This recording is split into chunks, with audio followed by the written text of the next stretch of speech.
Hello mga kaibigan! Welcome sa Storytelling for Tots. Ako si Ses, ang inyong makakasama sa pagtutuklas ng mga bago at masasayang kwento. Tara at sabay-sabay tayong matuto! Meron akong kwento, ano kaya ito? Meron akong kwento, makinig at matuto. Meron akong kwento, ano kaya ito? Makinig at matuto. Si Pilong Patago-Tago. Kwento ni Christine Canon, guhit ni Leo Alvarado. Si Pilong Patago-Tago. Pilo? Pilo! Saan ka ba nagtatago? Pilo? Pilo! Pumasok ka na sa bahay. Maligo ka na, anak. Kanina ka pa naglalaro sa labas. Mahulaga, Nay! Di nyo alam, nandito lang ako. Nakatayo ako ng tuwid sa likod ng poste. Ah! Pilo?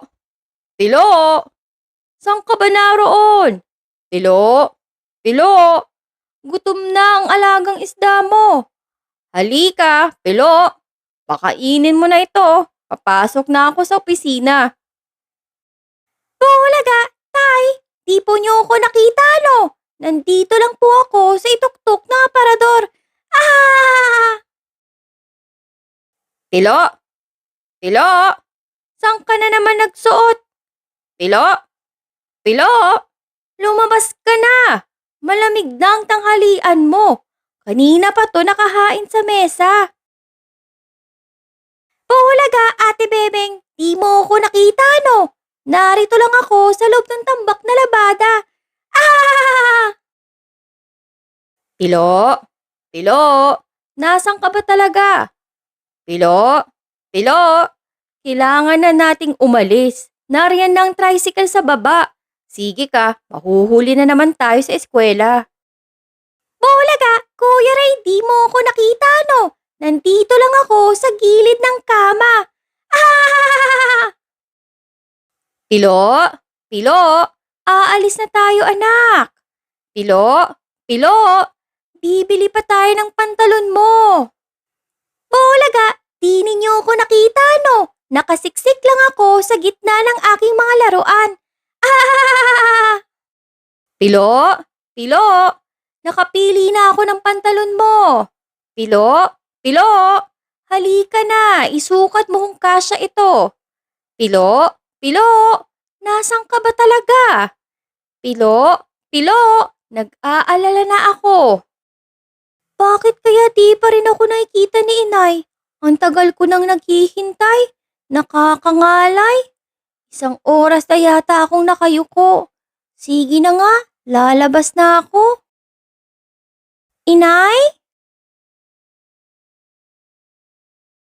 Inay! Bulaga! Pilo, nandito na si Inay. Akala mo di kita makikita, no? Tahan na, anak. The End. Ang paglalaro ng tagu-taguan ay masaya. Pero, dapat alam natin ang tamang oras at tamang lugar. May oras para maglaro, may oras para magseryoso.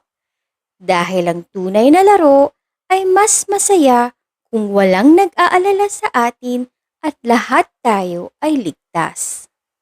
That was a fun story. Now let's see how well you listened. Ready to answer some quick questions? It's time for Thoughts! Ano ang paboritong laro ni Pilo sa kwento? A. Basketball. B.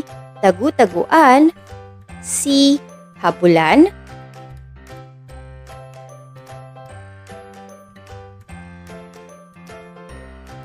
Bakit nagtatago si Pilo kahit tinatawag na siya para kumain? A. Dahil hindi niya naririnig ang tawag. B. Dahil siya ay natutulog pa. C. Dahil gusto niyang maglaro at magbiro.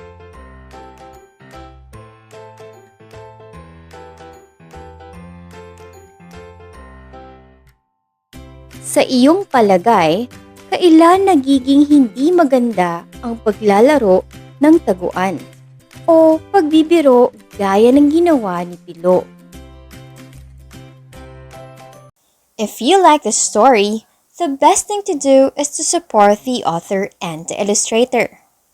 Buy a copy of the book. Link of the book is in the description below. Do check it out. Thanks for joining me here on Learning Bridges. Keep asking, keep wondering, and keep being you. Don't forget to like and subscribe. See you next time!